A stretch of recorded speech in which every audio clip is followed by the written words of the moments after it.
Assalamualaikum warahmatullahi wabarakatuh.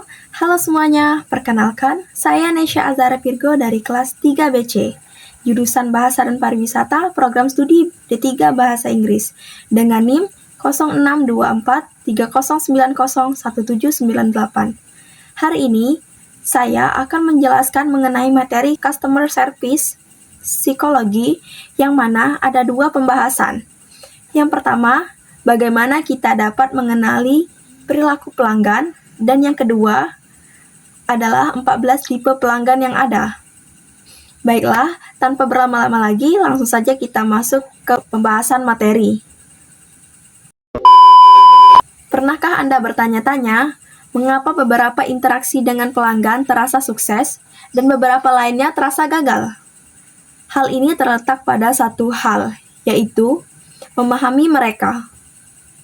Di dunia bisnis yang kompetitif saat ini, pelayanan pelanggan bukan lagi sekedar memberi jawaban, tetapi tentang membaca pikiran, memahami emosi, dan mengenali karakter melalui psikologi. Melalui psikologi, membantu kita mengambil keputusan untuk perilaku diri sendiri atau orang lain, serta mengantisipasi dampak dan interaksi yang dilakukan antar individu.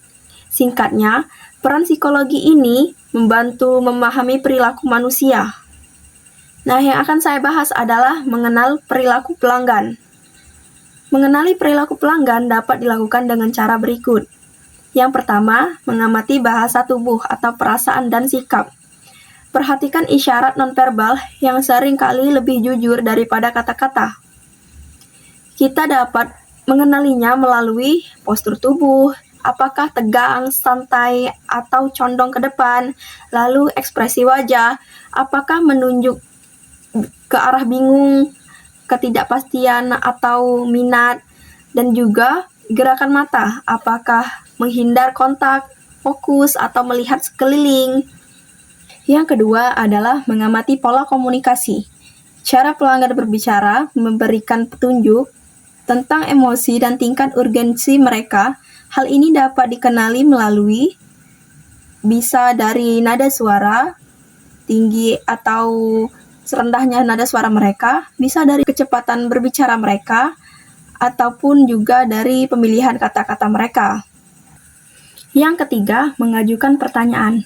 Pertanyaan yang tepat dapat mengungkap kebutuhan pelanggan. Tujuannya, memahami kebutuhan dan preferensi pelanggan, lalu perhatikan bagaimana cara mereka merespon jawaban dari pertanyaan yang telah diberikan.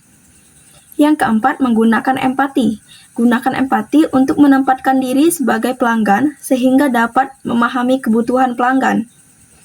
Yang kelima, mengamati perilaku pembelian. Fokus pada tindakan aktual pelanggan saat membeli. Faktor-faktornya adalah seperti apa yang mereka beli, barang mahal, murah, atau kebutuhan pokok, lalu berapa banyak yang dibeli, seperti pembelian besar, kecil, atau berulang, dan yang terakhir dengan cara apa mereka membayar, tunai, kartu, atau cicilan.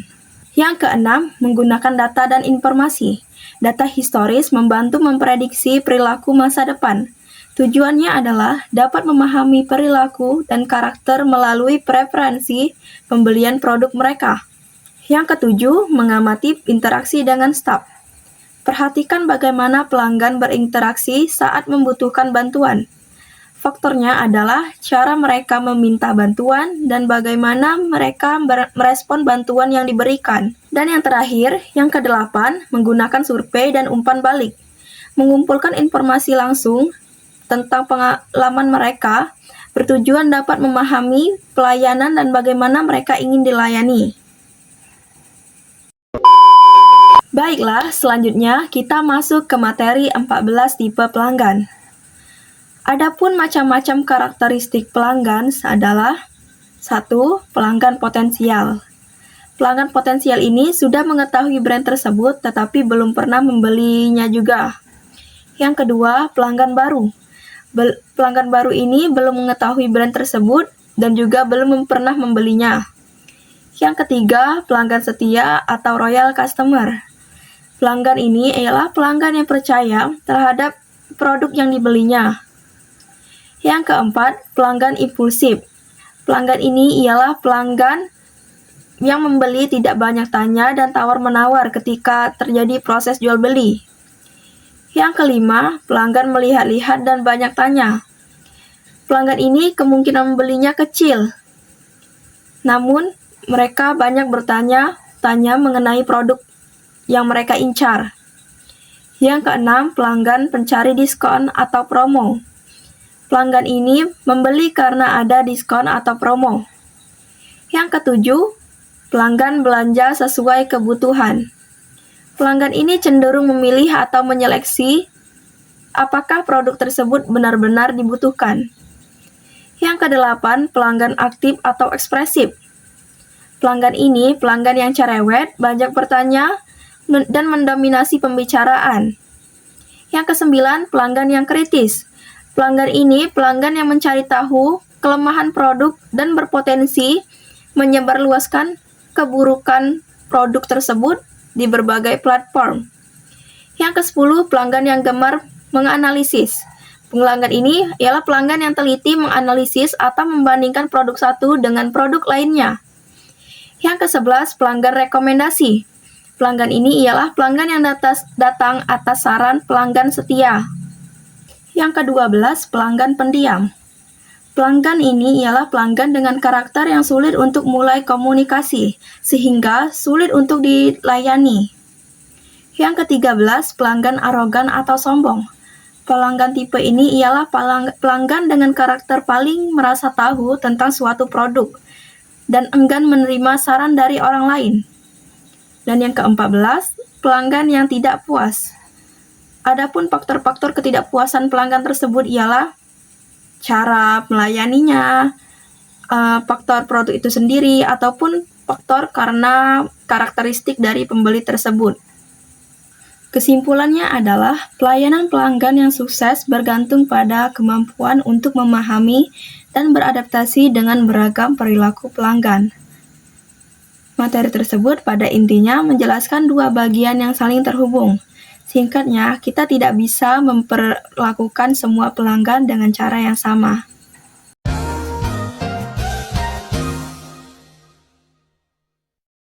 Nah, itu dia semua materi mengenai cara mengenali pelanggan dan juga memahami karakteristiknya. Sekian yang dapat saya sampaikan. Mohon maaf apabila ada salah kata. Terima kasih telah menyaksikan. Saya akhiri. Wassalamualaikum warahmatullahi wabarakatuh.